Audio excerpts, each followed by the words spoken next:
Welcome to class number 17। ये हमारी partnership की सेकंड क्लास है। इसमें जो हमारा मेन फोकस रहेगा वो रहेगा कमीशन बेस्ड क्वेश्चंस या फिर वर्किंग पार्टनर वाले क्वेश्चंस पर। सबसे पहले हम उसका कंसेप्ट समझ लेते हैं कि कमीशन या वर्किंग पार्टनर का मतलब क्या होता है, उसे हम किस तरह से अपने क्वेश्चंस में अकाउंट में लेंगे। तो पहले हम एज्यूम करते हैं कि दो लोग हैं, ए और बी। तो ये दोनों एक बिजनेस शुरू करते हैं 100 रुपीज़ लगा के। तो मान लेते हैं कि दोनों ने 100 रुपये लगा के एक बिजनेस शुरू किया। टाइम भी दोनों का सेम था, एक एक साल हम मान लेते हैं। अब यहाँ पे जो हमारा ए है ये वर्किंग पार्टनर है और बी जो है वो स्लीपिंग पार्टनर है। अब वर्किंग पार्टनर और स्लीपिंग पार्टनर में डिफरेंस क्या होता है? जैसे ए और बी दोनों ने पैसा तो लगाया, लेकिन साथ में ए जो है वो पूरे बिजनेस को मैनेज भी करेगा, लेकिन बी सिर्फ पैसा लगा के छोड़ देगा। तो ए जो होता है, जो हमारा बिजनेस भी मैनेज कर रहा होता है, वो कहलाता है वर्किंग पार्टनर, और बी जो सिर्फ पैसा लगाता है वो होता है हमारा स्लीपिंग पार्टनर। तो चूंकि ए जो है वो पैसा भी लगा रहा है और जो है अपना बिजनेस भी मैनेज करेगा, इसलिए वो कुछ परसेंटेज प्रॉफिट का एज अ कमीशन अपने पास रख लेता है, और जो बचा हुआ जो प्रॉफिट रहता है उसको वो लोग आपस में डिस्ट्रीब्यूट कर लेते हैं। जैसे यहाँ पे 100 रुपये उन दोनों ने लगाया, टाइम भी हम मान लेते हैं दोनों का एक एक साल था। इसके बाद जो टोटल बिजनेस से मान लेते हैं जो प्रॉफिट बना वो था 50 रुपये। तो दोनों ने 100 रुपये कैपिटल लगाया था एक एक साल के लिए। बिजनेस से एक साल बाद जो प्रॉफिट बना वो था 50 रुपये।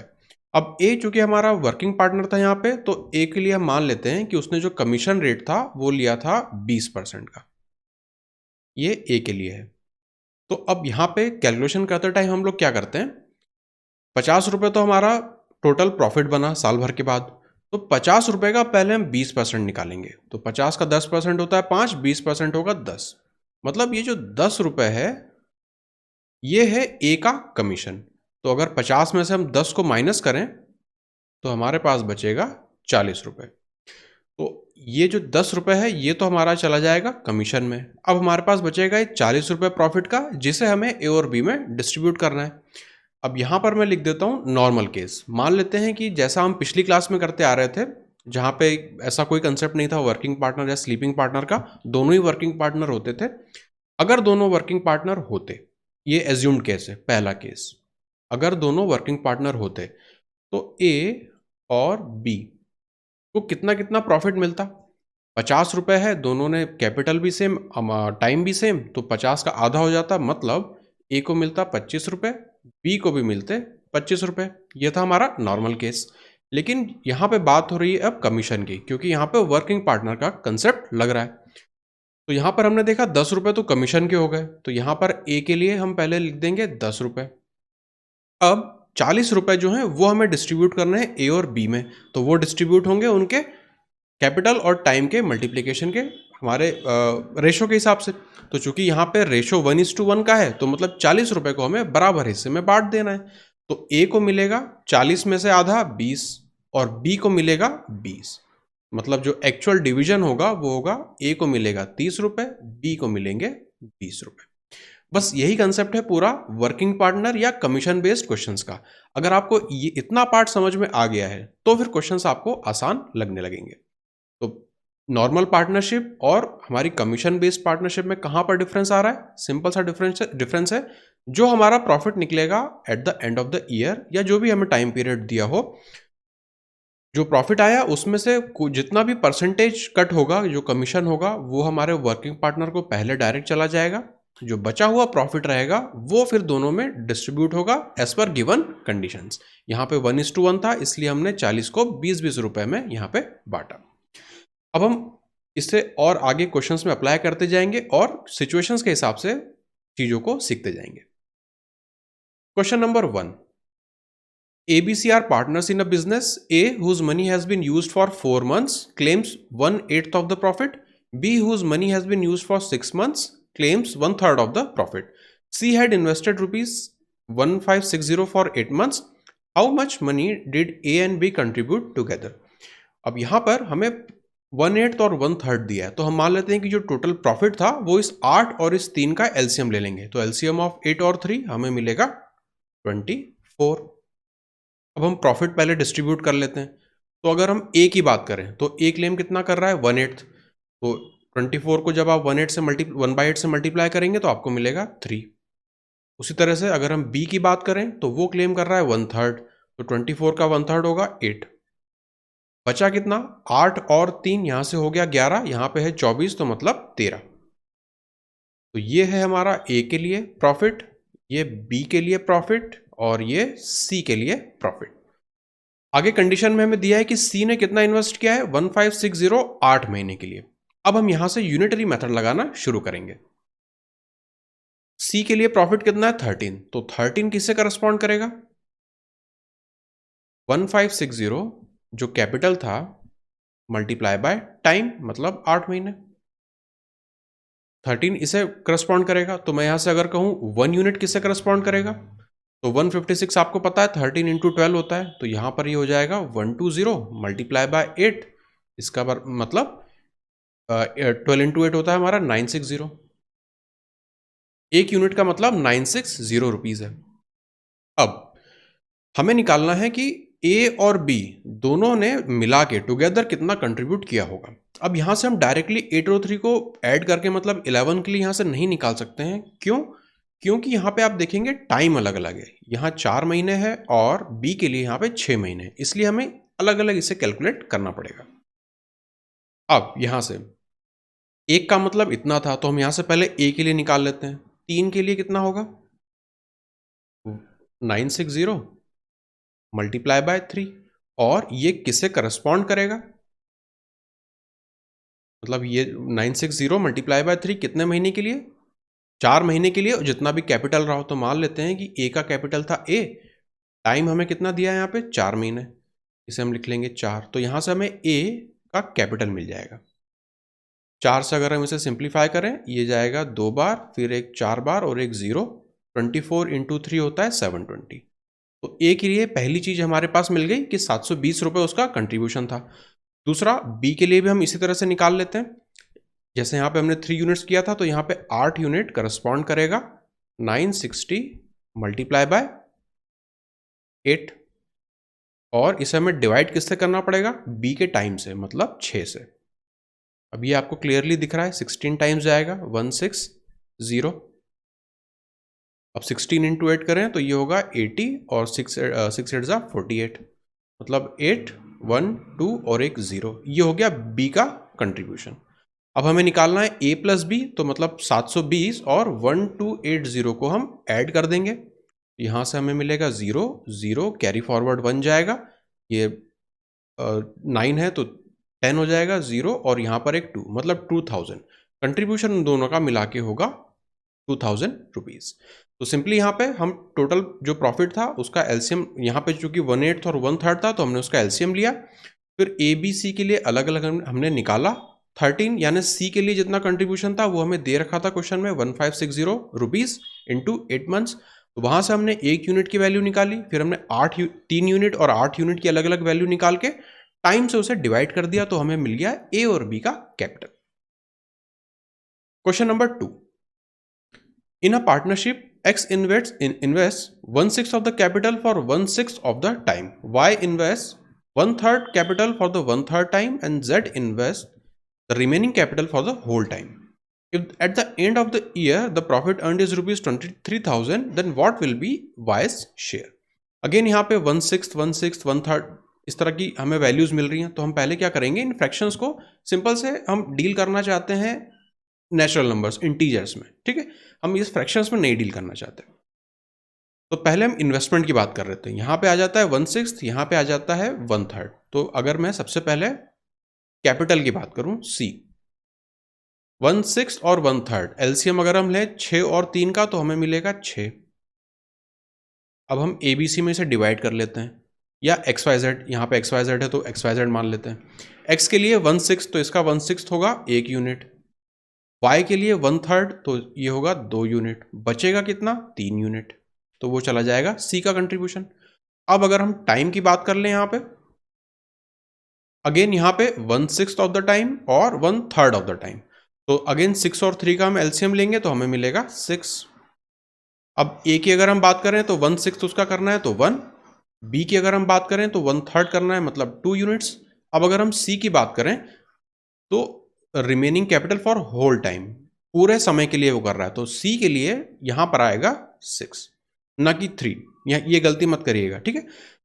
क्लियरली लिखा है क्वेश्चन में कि सी जो जेड जो है वो पूरे समय के लिए अपना कैपिटल लगाता है, तो अगर हमने 6 यूनिट टोटल टाइम माना था तो सी जो है वो या जेड जो है वो 6 महीने के लिए टोटल अपना कैपिटल लगाएगा। बस यहां से कैपिटल मिल गया, टाइम मिल गया, इसका हम रेशो निकाल लेते हैं एक्स वाई जेड के लिए।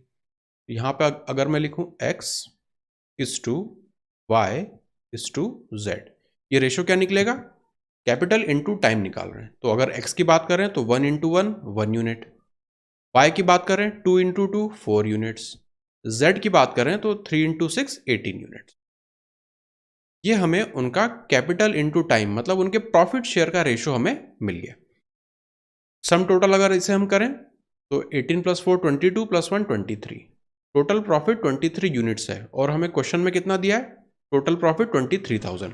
इसका मतलब 23 यूनिट्स करस्पॉन्ड करते हैं 23,000 को, तो 1 यूनिट करस्पॉन्ड करेगा 1,000 को।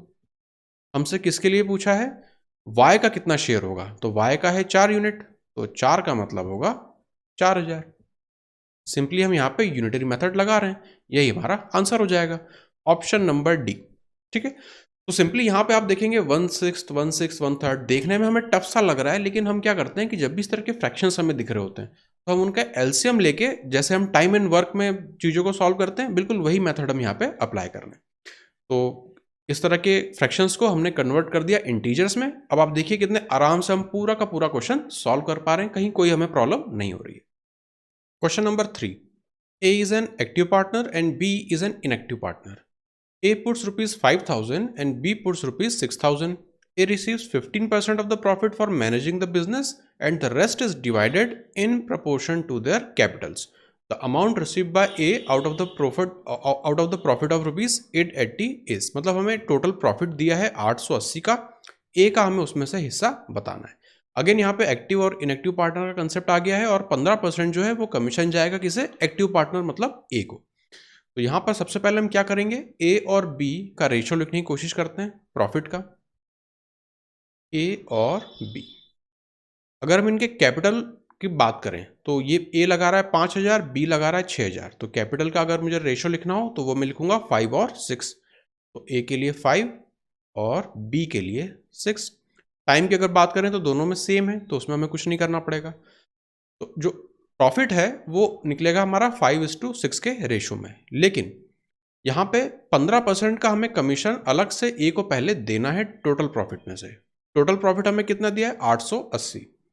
यहाँ पर अगर हम लिखें 880, इसका हमें 15% का मतलब 5% मतलब होता है 1/20 और 15% मतलब होगा 3/20। तो अगर आपने परसेंटेज टू फ्रैक्शन सीखा है पिछले वीडियो में देखकर, तो वही से उसी को आपको यहाँ पे अप्लाई करना है। तो 15% मतलब 3/20, 0 से 0 कैंसिल हो जाएगा, 2 से ही जाएगा 44 टाइम्स, 44 इंटू 3 करना है हमें, तो 4 3 12, 4 3 12 और यहाँ पे 3, 132 रुपीज़ हमें एक्स्ट्रा, मतलब 132 रुपीज़ हमें पहले देने पड़ेंगे ए को, और फिर जो बचा हुआ अमाउंट रहेगा, मतलब 880 जो टोटल प्रॉफिट था उसमें से 132 रुपये हमें घटाने पड़ेंगे। यहाँ से हमें मिलेगा 8, ये हमें देगा 7 और 3 4, यहाँ हमें मिलेगा 7, मतलब जो 748 है इसे हमें डिवाइड करना है 5:6 के रेशो में, क्योंकि 132 जो है वो तो 15% कमीशन ऑलरेडी ए के पास जाने वाला है। तो 748 को हमें, इसकी जो टोटल यूनिट्स हैं वो है 11, तो इसे हम डिवाइड करेंगे 11 से, ये 6 बार जाएगा तो हमें देगा 66, 66 के बाद 8 बचेगा और यहाँ पर 8 है तो हमें मिलेगा 8, 68 एक यूनिट को करस्पॉन्ड करता है, ठीक है। हमें चाहिए 5 के लिए, तो 1 corresponds to 68, 5 corresponds to 68 into 5, 6 5 ज़ा 30, 5 8 ज़ा 40, मतलब 340 रुपये तो ए को मिलेंगे डिवीजन के बाद, तो 340 कैपिटल के डिवीजन में और 132 रुपये उसका कमीशन, ये हमें देगा 472। ऑप्शन नंबर ए हमारा आंसर हो जाएगा। तो सिंपली हमें क्या करना था, जो टोटल प्रॉफिट दिया था उसका हमें 15% निकालना 15% निकालना था, वो हमने निकाल के अपना अलग रख दिया। अब जो बचा हुआ जो प्रॉफिट था उसे हमें डिवाइड करना है 5 और 6 के रेशो में। तो 5 और 6 टोटल होता है 11, मतलब 11 यूनिट करस्पॉन्ड करता है 748 को, तो 1 यूनिट करस्पॉन्ड करेगा 68 को, तो 5 यूनिट करस्पॉन्ड करेगा जो कि हमें ए के लिए चाहिए 340 को। बस ये 340 जो है ये हमारा ए का शेयर आ गया बचे हुए प्रॉफिट में से, और इनिशियल जो उसका कमीशन था वो था 132, वो हमने इसमें जोड़ दिया। Question number 4, A and B started a business in a partnership by investing in the ratio 7:9. After 3 months, A withdraws 2/3 of his investment, and after 4 months from the beginning, B withdraws 33 1/3% of his investment. If the total earned profit is rupees 10201 at the end of 9 months, find the share of each in profit. Again यहाँ पे अगर हम A और B की बात करें, ratio लिखने की कोशिश करते हैं, A और B। ए ने इनका जो इन्वेस्टमेंट का रेशो है वो ऑलरेडी हमें दिया हुआ है 7 और 9 का। अब यहां पे हमें वेरिएशन क्या आ रहा है कि 3 महीने के बाद ए जो है वो 2/3 विड्रॉ कर लेता है, और 4 महीने के बाद बी जो है अपना 33 1/3 सिंपली 1/3 अपना इन्वेस्टमेंट विड्रॉ कर लेता है। अब हम यहाँ पे आप देख रहे हैं कि यहाँ पे 3 है और यहाँ पर भी 3 है। 33% 33 1/3 होता है 1/3 है ना, परसेंट टू फ्रैक्शन कन्वर्जन है सिंपल सा। तो चूंकि हमें 3 में डील करना है और यहाँ पे हमें दिख रहा है 7, तो ये हमें फ्रैक्शन बना देगा। तो फ्रैक्शन अवॉइड करने के लिए, क्योंकि मैं चाहूंगा कि मैं इंटीजर्स में डील करूं, हम क्या करेंगे कि इस पूरे ये जो हमारा रेशो है इसे हम 3 से मल्टीप्लाई कर देते हैं। ठीक है, 3 से क्यों मल्टीप्लाई कर रहे हैं? ताकि जब हम 2/3 या 1/3 निकालें तो 3 कैंसल आउट हो जाए और जो भी नंबर मिले वो मुझे एक इंटीजर मिले, तो मुझे काम करना आसान रहेगा, कैलकुलेशंस मेरे ईजी हो जाएंगे। तो जो हमारा रेशो बन जाएगा वो होगा 7 3 21, और यहाँ पे या फिर इसे आप इस तरह से ना लिख के, चूंकि हमें आगे चल के मल्टीप्लाई करना है, तो सिंपली लिख लेते हैं 7 × 3 और 9 × 3। ये बन गया हमारा मॉडिफाइड रेशो। अब हम इस पे काम कर जाते हैं, जो भी हमसे कहा गया वो हम यहाँ पे लिख लेंगे। आफ्टर 3 मंथ्स ए ने इतने विड्रॉ किए, आफ्टर 4 मंथ्स बी ने इतने विड्रॉ किए। तो अगेन यहाँ पे चाहे तो आप टाइम मेथड यूज कर लीजिए, चाहे तो आप कैपिटल मेथड यूज कर लीजिए। दोनों मेथड हम पिछले वीडियो में देख चुके हैं। तो यहाँ पे मुझे ऐसा लग रहा है कि सिंपली हम कैपिटल मेथड लगाएंगे तो हमें ज़्यादा आसान पड़ेगा। अब इसे मैं वापस लिख देता हूँ मिटा के इसे। यहाँ पर है 7 × 3, ये हमने निकाला था अभी, और यहाँ पर है 9 × 3। अब हम लगा रहे हैं यहाँ से इस पॉइंट के नीचे लगाने जा रहे हैं कैपिटल मेथड। दोनों का जो टोटल टाइम है या टोटल ड्यूरेशन है वो कितना है? 9 मंथ्स का। मतलब ए ने इनिशियली 9 मंथ, ये वाला कैपिटल भी 9 मंथ, हम कैपिटल मेथड लगा रहे हैं। ठीक है, अब 3 महीने के बाद क्या होगा? ए जो है वो 2/3 कैपिटल अपना यहां से निकाल लेगा। तो यहां पर हम लिखेंगे माइनस इस पूरे वैल्यू, इस वाली वैल्यू 7 × 3 जो है इसे हमें 2/3 से मल्टीप्लाई करना है, तो ये हमें देगा 14। और अगर हम टाइम की बात करें तो 3 महीने बाद, मतलब, और 3 महीने से 9 महीने के बीच में गैप कितना है? 6 महीने का। तो यहाँ पे हम लिखेंगे 6। बी के लिए अगर हम उसी तरह से बात करें तो बी कितना विड्रॉ करता है? 1/3। तो यहाँ पर हम लिखेंगे माइनस, माइनस इसलिए क्योंकि वो विड्रॉ कर रहा है। अगर वो पैसे जोड़ रहा होता तो हम यहाँ पे प्लस करते। अब 1/3 हमें करना है, तो 9 × 3 का 1/3 हमें मिलेगा 9। अब अगर हम टाइम की बात करें तो 4 महीने के बाद, तो 4 और 9 के बीच में टाइम गैप कितना है? 5 महीने का। यहाँ हम लिख देंगे 5। इसे अब हमें सिंप्लीफाई करना होता है। यहाँ पर है 21, साइड में हम कैलकुलेशन कर लेते हैं। 21 और यहाँ पर है 9, तो ये हमें देगा 189। और यहाँ पर ये हमें 14 × 6 मतलब 60, और 6 4 24 मतलब 84। माइनस करना है हमें इसमें से 84, ये हमें देगा 105। तो ए का जो रेशियो होगा या ए का जो यहाँ पे वैल्यू निकलेगी वो होगी 105। उसी तरह से अगर हम बी की बात करें, यहाँ पे ये है 81, और इसमें हमें 3 से मल्टीप्लाई करना है, 3 2 4, ये पहले वाला पार्ट। दूसरा पार्ट 9 5 45, इसमें से हमें माइनस करना है।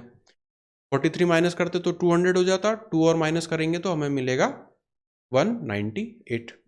तो यहाँ हम लिखेंगे 198। ये हमें मिल गया रेशो। अब जो टोटल यहाँ पे हमें दिया है लाभ जो है वो 10201 है, मतलब इनकी जो कंबाइंड वैल्यू है वो 10201 है। अब हम देखेंगे, पहले यहाँ पे हम सिंप्लीफाई कर सकते हैं क्या? ये तो 3 से हो रहा है, ये भी 3 से हो रहा है, तो पहले हम इसे 3 से सिंप्लीफाई कर लेते हैं। ये बन जाएगा 35, ये बन जाएगा 6 टाइम्स और फिर अगेन 6 टाइम्स। अब इसे अगर आप टोटल सम करें तो ये हमें देगा 1639 और एक 1, तो 101 करस्पॉन्ड करता है 10201। 10201 हमें क्वेश्चन में दिया हुआ है। अब अगर आपको याद हो, आपने 101 का स्क्वायर कभी निकाला हो तो आपको क्लियरली दिख रहा होगा कि ये 1 यूनिट जाएगा हमारा 101। ये 101 का स्क्वायर है 10201, तो 1 यूनिट हमारा देगा 101। अब हमसे किसके लिए पूछा है? प्रत्येक का लाभ हमें बताएं। ठीक है, तो 35 यूनिट्स करस्पॉन्ड करेगा एक हो, तो 35 मल्टीप्लाई करेंगे 101 में तो वो हमें देगा 3535। तो ए की अगर हम बात करें तो ऑप्शन नंबर बी हमें दिख रहा है, और कहीं पर 3535 नहीं है, तो ऑप्शन बी ही हमारा आंसर हो जाएगा। बी के लिए भी अगर आप चेक करें, 66 को मल्टीप्लाई करेंगे 101 से तो वो हमें देगा 6666, तो ये हमारा आंसर हो जाएगा। Question number 5, ABC invested capitals in ratio 5:6:8. At the end of the business term, they received the profit in ratio 5:3:12. Find the ratio of time for which they contributed their capitals. ऐसा ही question हम पिछले video में भी, पिछली class में भी कर चुके हैं। वहाँ पे हमने इक्वेशन बना के इसे सॉल्व किया था, लेकिन इसे सॉल्व करने का एक डायरेक्ट मेथड भी है, सिंपल मेथड भी है, वो हम इस क्वेश्चन में अप्लाई करेंगे। हमें पता है, जैसे हम पिछली बार करते आ रहे हैं, कि कैपिटल और टाइम इनको मल्टीप्लाई करते हैं, इनका रेशो लेते हैं तो हमें प्रॉफिट मिलता है। तो सेम लॉजिक को हम यहाँ पे अप्लाई करेंगे। अगर हम प्रॉफिट के रेशो की बात करें तो वो है 5:3:12। अगर हम कैपिटल की रेशो की बात करें तो 5:6:8। हमें पता है कि C कैपिटल इंटू T मतलब time is equal to profit. Of course ये रिलेशनशिप है, मतलब डायरेक्टली प्रोपोर्शनल ये रिलेशनशिप आती है। तो इसमें हम क्या कर सकते हैं, डायरेक्टली इस रेशो को डिवाइड कर देंगे, मतलब इस वाले प्रॉफिट से इस वाले कैपिटल को डिवाइड करेंगे तो हमें टाइम का रेशो मिल जाएगा। हम सिर्फ रेशो यहाँ से निकाल सकते हैं, और रेशो ही हमसे पूछा भी है तो हमें यहाँ पे कोई प्रॉब्लम नहीं। अगर एब्सोल्यूट वैल्यू पूछी होती तो हम फिर यहाँ पे नहीं निकाल पाते, लेकिन रेशो निकालने के लिए हम क्या करेंगे, प्रॉफिट के रेशो से डिवाइड करेंगे करस्पॉन्डिंग कैपिटल के रेशो को। तो यहाँ पे 5 एक ए के लिए था, उसके लिए कैपिटल कितना था 5। यहाँ पे 3 हमारा प्रॉफिट था, कैपिटल कितना था 6, तो 6 से डिवाइड करेंगे। यहाँ पे हमारा प्रॉफिट है 12 और जो कैपिटल है वो है 8, तो यहाँ पर हम 8 से डिवाइड करेंगे। इस रेशो को अगर आप सिंप्लीफाई करें तो ये मिलेगा 1:1/2 ये 4 से डिवाइड होकर हमें देगा 3/2। अब इसे पूरे रेशो को 2 से अगर हम मल्टीप्लाई कर दें तो हमें मिलेगा 2:1:3। यही हमारा आंसर हो जाएगा। तो 2:1:3 ऑप्शन नंबर बी। पिछले वीडियो में या पिछली क्लास में जो हमने देखा था, वहां पर हमने टाइम T1, T2 और T3 इनके दो पेयर बना के हमने इक्वेशन बना ली थी, वहां से सॉल्व कर लिया था। और उससे भी ज़्यादा सिंपल तरीका है कि आप सिंपली प्रॉफिट को करस्पॉन्डिंग कैपिटल से डिवाइड कर दीजिए, आपको टाइम का रेशो मिल जाएगा। Question number 6, A and B invested capital in ratio 3:2. If 5% of the total profit goes to charity and A's share of the profit is 855, find the total profit. 5% जो total profit है वो charity में चला जाता है। सबसे पहले हम क्या करेंगे, A और B का रेशो लिखते हैं कैपिटल का, जो कि हमें ऑलरेडी गिवन है 3:2, मतलब टोटल जो प्रॉफिट था वो 5 यूनिट होता। अब जो 3 यूनिट है वो हमें दिया है कि करस्पॉन्ड किसे करता है, 855 को। तो यहाँ से अगर हम 1 यूनिट की बात करें तो वो हमें मिलेगा 3, 2 टाइम्स 6, यहाँ पे आएगा 24, 8 टाइम्स, यहाँ पे बचेगा 15, तो ये 5 टाइम्स। तो 5 यूनिट करस्पॉन्ड करेगा किसे, इसे हमें 5 से मल्टीप्लाई करना है। तो 5 2 10, यहाँ पे 00, 5 8 40, यहाँ पे 2 0 और यहाँ पे 5 5 25। इसे हम ऐड कर देंगे तो हमें मिलेगा 1425। 5 यूनिट करस्पॉन्ड करता है 1425 को। अब ये 5 यूनिट क्या है, देखिए 5% तो ऑलरेडी चला गया था टोटल प्रॉफिट का, 95% बचा था, उसे आपने 3 और 2 के रेशो में डिवाइड किया था, है ना। इसका मतलब ये जो 1425 आया है ये 95% को करस्पॉन्ड करता है, मतलब 95% जो था वो है 1425। तो 100% कितना होगा, हमसे टोटल वैल्यू क्योंकि यहाँ पे पूछिए, तो तो 1425 मल्टीप्लाई बाय 100 डिवाइडेड बाय 95। अब इसे हम सिंप्लीफाई करें तो 5 से ये जाएगा 19 टाइम्स, 5 से ये जाएगा 2 टाइम्स, 5 8 जा 40 और 5 5 जा 25। अब 19 से हम 285 को 19 से डिवाइड करना है। 1 टाइम्स 19, 19 और 28 में गैप कितना आएगा 95 का, 95 इंटू 5 तो 15 और 00 मतलब 1500 हमारा आंसर हो जाएगा। तो सिंपली हमें यहाँ पे सिर्फ इतना लॉजिक लगाना था कि ये जो 5 यूनिट्स है वो 95% को करस्पॉन्ड करती है, क्योंकि 5% आप ऑलरेडी चैरिटी में दे चुके हैं।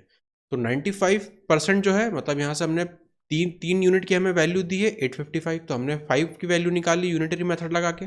95% का मतलब 1425, 100% का मतलब 1500। सिंपली हम यूनिटरी मेथड यहाँ पे लगाते गए थे। Question number 7। Two partners invested rupees 5,000 and 7,000 respectively in a business and agreed that 70% of the profit would be divided equally between them and the remaining profit in the ratio of investment। 70% जो profit है वो बराबर divide कर देंगे और जो बचा हुआ प्रॉफिट है उसे इन्वेस्टमेंट के रेशो के हिसाब से। If one partner gets rupees 900 more than the other, find the total profit of business. ठीक है, तो सबसे पहले हम मान लेते हैं कि ए और बी दो व्यक्ति हैं। अब इनका हमें कैपिटल का रेशियो देखना है, तो 5000 और 7000 मतलब सिंपली 5 और 7। टाइम की बात करें तो ये टोटल टाइम तक चला है, तो कोई चेंज हमें नहीं मिलने वाला है, तो यही हमारा हो जाएगा टोटल 12 यूनिट्स। ये क्या है, टोटल इनका प्रॉफिट का रेशो या टोटल प्रॉफिट की यूनिट्स 12, उसमें से 5 जाएगी ए के पास, 7 जाएगी हमारे बी के पास। अब इसमें इन्होंने कंडीशन डाली है। क्या कंडीशन डाली है? They agreed that 70% of the profit would be divided equally between them। 70% profit जो है वो उन्हें बराबर आपस में डिवाइड करना है। तो यहां पे दो चीजें हो गई। सबसे पहले एक 70% वाली बात और बचा हुआ है हमारा 30% वाला। अब अगर 12 है तो इसका अगर हम 70% निकालें मतलब हमें 7/10 करना है, तो ये हमें देगा 84 मतलब 8.4। इसी का अगर हम 30% निकालें 12 इंटू 3/10 तो वो हमें मिलेगा 12 इंटू 3 36 होता है, तो 3.6। अब उन्होंने हमसे कहा है 70% प्रॉफिट जो है वो हमें बराबर दोनों में बांट देना है। तो 70% अगर हमें बराबर बांटना है तो 8.4 बराबर हिस्सों में जब बांटेंगे तो 4.2 दोनों को मिलेगा, तो हम यहाँ पे लिख देते हैं 4.2 और बी के लिए भी हम लिख देते हैं 4.2। बचा हुआ जो मतलब हमारा जो 30% वाला हिस्सा है उसे हमें डिवाइड करना है उनके रेशो के इन्वेस्टमेंट में, मतलब 3.6 जो है इनके रेशो में हमें डिवाइड करना है। तो टोटल है 12 यूनिट्स, तो इसे हम 12 से अगर डिवाइड करें तो हमें मिलेगा 0.3। 5 जाएगा किसके पास, ए के पास, तो 5 इंटू 0.3 ये हमें देगा 1.5, तो ए के लिए हम 1.5 ऐड कर देंगे। बी के लिए 7 इंटू 0.3 2.1। तो अगर ए की बात करें तो उसे मिलेगा यहाँ से 5.7, बी की अगर हम बात करें तो उसे मिलेगा 6.3। अब हमसे कहा गया है कि दोनों के बीच का जो गैप है, वन पार्टनर गेट्स 90 मोर। तो इनके बीच में अगर आप देखें गैप कितना आ रहा है, 7 से 3 हम जाएंगे आगे और फिर आगे 3 जाएंगे, मतलब 0.6 करस्पॉन्ड किसे कर रहा है यहाँ पे, 90 को कर रहा है। हमें क्या निकालना है, फाइंड द टोटल प्रॉफिट, मतलब 12 किसे करस्पॉन्ड करेगा। सिंपली यूनिटरी मेथड यहाँ पर लग रहा है, 90 मल्टीप्लाई बाय 12 डिवाइडेड बाय 6 नीचे लिख देते हैं, 10 ऊपर लिख देते हैं। ये जाएगा 2 टाइम्स, 9 2 जा 18 और 0 कितने हैं, 2 बार, तो 1800 ये हमारा आंसर हो जाएगा। Question number 8। ABC jointly thought of engaging themselves in a business venture. It was agreed that A would invest rupees 6500 for 6 months, B rupees 8400 for 5 months, C rupees 10,000 for 3 months. A wants to be the working member for which he was to receive 5% of the profit. The total profit earned was rupees 7400. Calculate the share of B in the profit. Again यहाँ पे हमें 3 लोग दिए हुए हैं, A, B और C। अब अगर हम इनका रेशो निकालना चाहें तो ए के लिए 65, बी के लिए 84 और सी के लिए यहाँ पे मैं लिखूंगा 100, क्योंकि डबल ज़ीरो में हर जगह से काट देता हूँ। तो यहाँ हम लिख देंगे 65, यहाँ पे हम लिखेंगे 84 और यहाँ पे हम लिखेंगे सी के लिए 100। अब टाइम की बात करें तो ए ने 6 महीने के लिए, बी ने 5 महीने के लिए और सी ने 3 महीने के लिए। अब हम यहाँ सिंप्लीफाई कर देते हैं पहले इस रेशो को। 5 से यहाँ पर 13, यहाँ पर 20, 3 से यहाँ पर 2 और यहाँ पे 2 टाइम्स 6 और 8 टाइम्स, अगेन 2 से यहाँ पर 14 और यहाँ पर 10। अब कुछ भी कैंसिल आउट नहीं हो रहा, तो ए बी सी का जो रेशो मिल जाएगा वो होगा 13:2, यहाँ पर 14 और यहाँ पर 10। तो टोटल यूनिट्स यहाँ पर कितनी हो जाएंगी, 4 3 7 और यहाँ पर 3 है तो 37, टोटल 37 यूनिट्स। अब अगर हम बात करें कि 5% हमें प्रॉफिट हटाना है टोटल प्रॉफिट में से, मतलब 7400 है, इसका मुझे 5% निकालना है तो 1/20। तो इसे हम अगर सिंप्लीफाई करें 2 से ये जाएगा 3 टाइम्स, 7 टाइम्स और ये 0, तो 370 रुपये निकाल देना है हमें। तो 7400 में से 370 रुपये में माइनस कर देता हूँ। हमें यहाँ पे मिलेगा 0, यहाँ पे हमें मिलेगा 3, यहाँ पर 0 और यहाँ पे 3, मतलब ये 7030 रुपीज़ जो है यही इस रेशो में डिवाइड होगा अब इनके अंदर।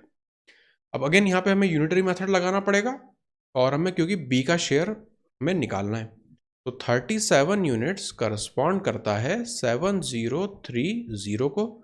हमें निकालना है कि 14 यूनिट्स किसे करस्पॉन्ड करेगा, तो ये हो जाएगा 7030 डिवाइडेड बाय 37 मल्टीप्लाई बाय 14। अब यहाँ पे हमें इसे सॉल्व करना पड़ेगा। 37 से निकालना तो मुश्किल है, तो हम सिंपल अपना डिवाइड करके देख लेते हैं इसे। 7030 डिवाइड होगा 37 से, 2 टाइम्स जाएंगे तो ज़्यादा हो जाएगा, तो 1 टाइम्स 37 सिंप्लीफाई करें तो यहाँ पर हमें मिलेगा 3, यहाँ पर 3 और यहाँ से कैरी एक हमें मिलेगा 3। अब 37 और 333 इनका एक डायरेक्ट रिलेशनशिप चलता है। कैसे मुझे ये क्लिक कर रहा है मैं आपको बताता हूँ। नंबर सिस्टम का कंसेप्ट है ये। जब 37 को 3 से मल्टीप्लाई करते हैं तो हमें मिलता है 111। ये सिंपल सा नंबर सिस्टम में चलता है, आपको पता होना चाहिए। हमें यहाँ पे 333 दिया हुआ है, मतलब इसे भी हमने 3 से मल्टीप्लाई कर दिया और इसे भी हमने 3 से मल्टीप्लाई कर दिया। तो बेसिकली 37 × 9 हमें मिलेगा 333। तो यहाँ पर हम लिख देते हैं 9 टाइम्स, ये हो जाएगा 333 और एक 0 यहाँ से है तो वो ऊपर कैरी फॉरवर्ड, मतलब एक 0 हमने उसे छोड़ा था, वहाँ पर हम लिख देंगे। तो 14 के लिए ये जो है इक्वल टू हो जाएगा 190 मल्टीप्लाई बाय 14। अब हमें इसे सॉल्व करना है, तो हमने दो डिजिट के नंबर्स का मल्टीप्लिकेशन की ट्रिक हमने ऑलरेडी वीडियो अपलोड कर दी है, आप उसे देख लीजिएगा। सिंपली हमें 19 × 14 करना है।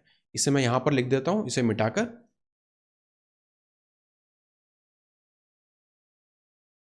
19 × 14। जो ट्रिक है ऐसे काम करती है, 1 को 1 से मल्टीप्लाई करेंगे तो 01, 9 4 जा 36 यहाँ पर लिखेंगे। अब रेनबो मल्टीप्लिकेशन करेंगे तो 9 1 जा 9 और 1 और 4 का 04, हमें मिलेगा 6। यहाँ पे 12 और 4 16, 1 कैरी फॉरवर्ड 2, 2660 और आगे एक 0 और लगाना है तो यहाँ पर हम लगा देंगे, तो 2660 हमारा आंसर हो जाएगा। इस तरह से हम इसे सॉल्व कर सकते हैं। सिंपली हमें यहाँ पे रेशो निकालना है, जितना परसेंट था उतना हमने बाहर निकाल दिया, जो बचा अमाउंट था उसे हमने यहाँ पे डिस्ट्रीब्यूट कर दिया। Question number 9, A and B started a business by investing 35,000 and 14,000 respectively. A gets 20% of the yearly profit for managing the business, मतलब ए हमारा वर्किंग पार्टनर है, उसे 20% कमीशन मिलेगा टोटल प्रॉफिट का। उसके बाद profit is divided in the ratio of capital. A receives in total 3800 more than B. Then what is the total profit? Again यहाँ पे हम A और B का पहले रेशो निकालेंगे, A और B। A का कैपिटल है 35,000, B का 14,000। जीरोस आपस में कैंसल आउट करेंगे, 7 से ये जाएगा 2 टाइम्स और ये जाएगा 5 टाइम्स। तो A और B का जो रेशो हम लिखेंगे वो लिखेंगे 5:2 का। टोटल हो गई हमारी 7 यूनिट्स। अब क्वेश्चन के हिसाब से 20% हमें कमीशन देना है इसमें से ए को, तो 7 का अगर 20% का अगर आपको फ्रैक्शन कन्वर्जन पता है तो होता है 1/5। तो हम बेसिकली यहाँ पे निकाल रहे हैं 7 इंटू 1/5। ए का कमीशन है। सिंप्लीफाई करने के लिए क्या कर देता हूँ कि ऊपर नीचे 2 से मल्टीप्लाई कर देता हूँ। ये बन जाएगा 14 डिवाइड बाय 10 मतलब 1.4। तो 1.4 हमारा कमीशन चला जाएगा इस 7 में से ए के पास। तो बचेगा कितना? 7 माइनस 1.4। एक घटाएंगे 7 में से तो 6, 0.4 घटाएंगे तो 0.6 मतलब 5.6 हमारा बचेगा। इसको हमें डिवाइड करना पड़ेगा 5 और 2 के रेशो में। तो 5 और 2 7 होता है, तो 7 से जब हम डिवाइड करेंगे तो ये हमें देगा 0.8। मतलब ए के पास कितना मिलेगा? 5 इंटू 0.8 मतलब 4। 5 8 40 होता है, तो यहाँ पे 4 और यहाँ पे 8 2 16 मतलब 1.6। और यहाँ पे ए को 1.4 कमीशन भी मिलना है, तो यहाँ पे हमें 1.4 इसमें ऐड करना पड़ेगा ए के पास। ए का टोटल अमाउंट कितना हो जाएगा? 5.4। बी का हो जाएगा 1.6। इसे अगर हम सिंप्लीफाई करें, डेसिमल हटा देते हैं, 2 से इसे 8 टाइम्स, 2 से इसे 27 टाइम्स, मतलब जो अल्टीमेट रेशो हमें मिलेगा वो होगा 27:8। ये रेशो हमें मिल गया ए और बी का। अब इन दोनों के बीच में गैप कितना आ रहा है? 27 और 8 19 यूनिट्स करस्पॉन्ड कर रहा है एज पर क्वेश्चन 3800 को। तो 1 यूनिट किससे करेगा? 200 को। टोटल यूनिट्स यहाँ पे हमारी कितनी बन रही है? 27 प्लस 8 35। तो 35 मतलब टोटल हमारा हो जाएगा 7000। यही हमारा आंसर है, ऑप्शन नंबर सी।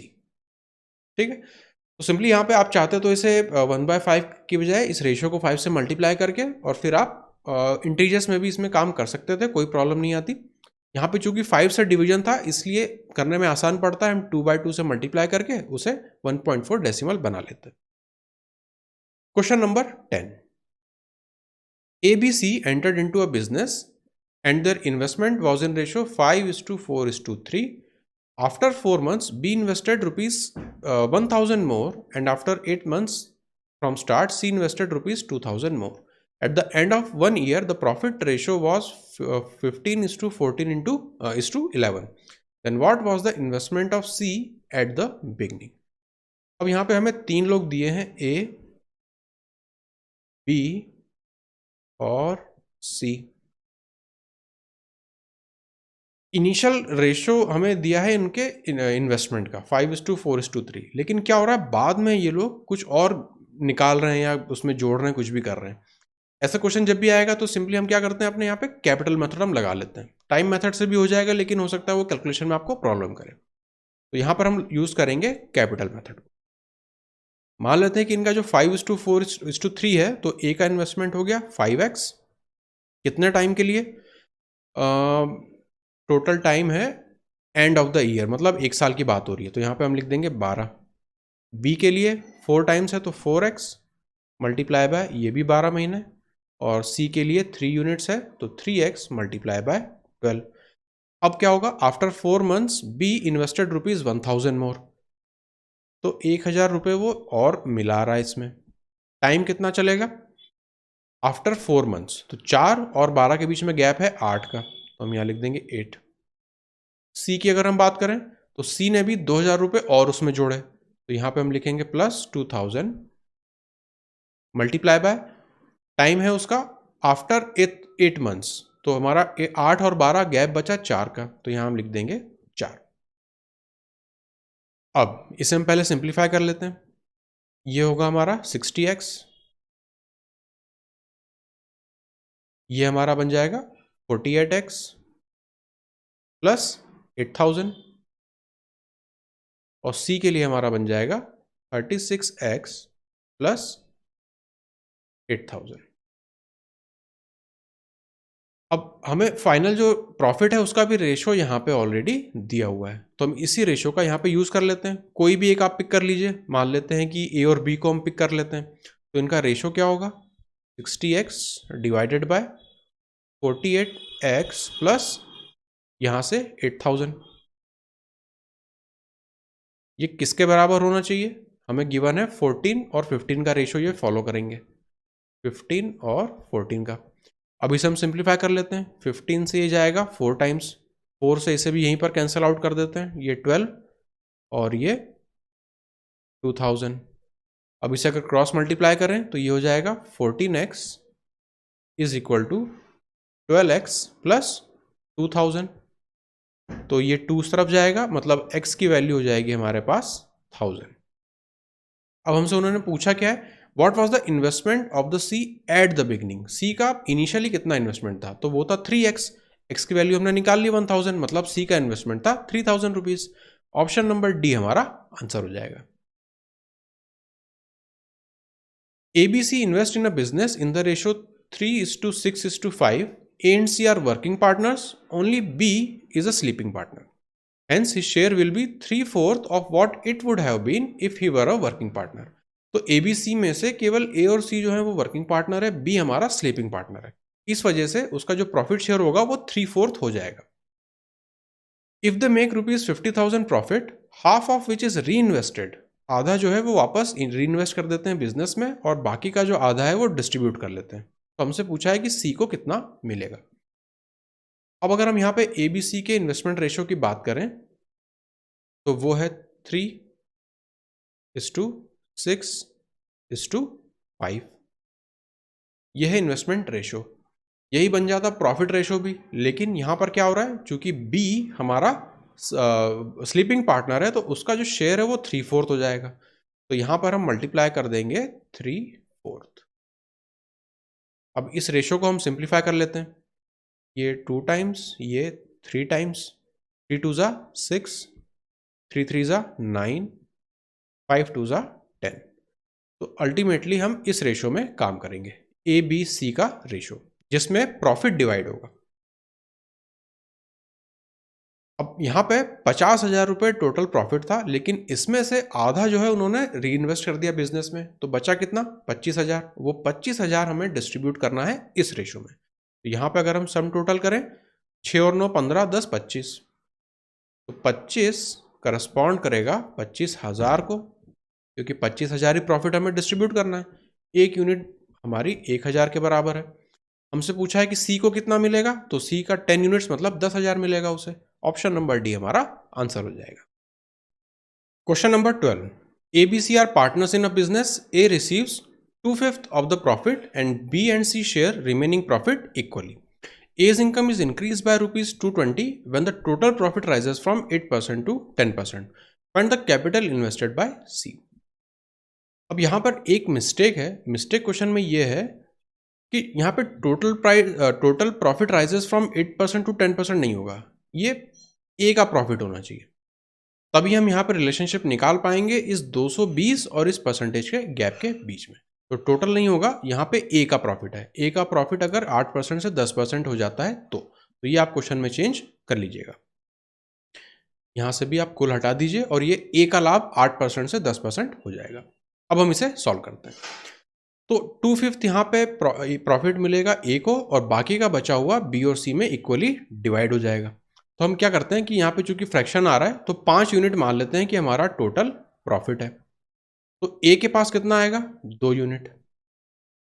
बचेगा कितना, 5 में से 2 घटा देंगे तो 3 को हमें आधे आधे हिस्से में बांटना है बी और सी के बीच में। तो बी और सी को मिलेगा 1.5, बी को 1.5 और सी को भी 1.5। इस रेशो को हम 2 से मल्टीप्लाई कर देते हैं ताकि ये डेसिमल वगैरह हट जाए यहाँ से। तो 4:3:3 ये हमारा बन जाएगा रेशो जिसमें प्रॉफिट हमारा डिवाइड होगा। अब यहाँ पे इस वाले रिलेशनशिप को हम यूज करेंगे। As income is increase by 220 when his profit rises from 8% to 10%। तो क्लियरली यहाँ पे जो 2% का चेंज है वो करस्पॉन्ड किसे करेगा, 220 रुपए को। इसका मतलब 1% करस्पॉन्ड करेगा 110 रुपए को। तो 100%, 100% करस्पॉन्ड करेगा 110 मल्टीप्लाई बाय 100 को। तो ये जो वैल्यू आई ये आई हमारी 4 का करस्पॉन्ड करेगी, मतलब 110 इंटू 100 ये टोटल हमारा ए का प्रॉफिट शेयर, ठीक है। तो अब इस वाले रेशो और इस वाले वैल्यू को अगर हम देखें तो 4 यूनिट करस्पॉन्ड करता है 110 मल्टीप्लाई बाय 100 को। हमें निकालना है किसके लिए, फाइंड कैपिटल इन्वेस्टेड बाय सी। तो 3 करस्पॉन्ड करेगा 110 multiply by 100 divided by 4 multiply by 3। अब एक चीज़ आप देखेंगे, यहाँ पर तो हम प्रॉफिट रेशियो बोल रहे थे और यहाँ पर हम उसे डायरेक्टली कैपिटल इन्वेस्टेड की बात कर रहे हैं। तो अगेन यहाँ पे आप देखेंगे टाइम पूरा एक साथ चल रहा है, तो जब टाइम टोटल सेम है तीनों के लिए, तो जो हमारा कैपिटल इन्वेस्टेड है वही हमारा प्रॉफिट इन्वेस्टेड का रेशो बन जाएगा। इसलिए हमें यहाँ पे कोई प्रॉब्लम नहीं आएगी यूनिटरी मेथड यूज़ करने में। अब इसे अगर हम सिंप्लीफाई करें तो 4 से ये जाएगा 25 बार, ये बन जाएगा 75 और यहाँ पे इसे हम 11 से मल्टीप्लाई करेंगे। तो हम 11 से मल्टीप्लाई करने की ट्रिक ऑलरेडी देख चुके हैं वीडियो में। 75 को 11 से मल्टीप्लाई करना है तो आप लिखेंगे 7, 7 + 5 12, कैरी जाएगा 1, लास्ट में 5, मतलब 8 2 5 और एक 0 यहाँ से मिलेगा तो 0। 8250 ए का शेयर हो जाएगा। 8250 ऑप्शन नंबर ए में।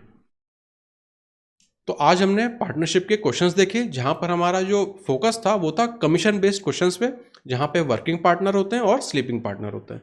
तो किस तरह से प्रॉफिट में से कुछ परसेंटेज को हम निकाल लेते हैं, बचे हुए पे हम फिर काम करते हैं किस रेशो में डिवाइड करना है, और जो हमने हमारा जो कमीशन निकाला था वो जिसे भी देना होता है वर्किंग पार्टनर को, उसे हम दे देते हैं।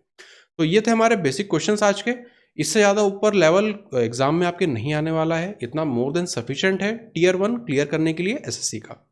अब आप इन क्वेश्चंस को प्रैक्टिस कीजिए, वेबसाइट पर जाइए, वहाँ से आप जाके अपने कोर्स में जब जाएंगे तो आपको इनका सारा एक साथ मैं एक लिस्ट बना दूंगा, टेस्ट फॉर्मेट में सारे क्वेश्चंस आपको मिल जाएंगे, और जो भी एक्स्ट्रा क्वेश्चंस रहेंगे वो भी मैं वहाँ पर ऐड कर दूंगा। तो आप वहाँ पर जाइए, अपने टेस्ट दीजिए, टाइम बाउंड टेस्ट दीजिए, ताकि जो कंसेप्ट अभी आपने सीखे हैं इन्हें आप टाइम मोड में कर पाते हैं या नहीं कर पाते हैं, ये चीज़ आपकी एक्चुअल टेस्ट में आप फेस करेंगे।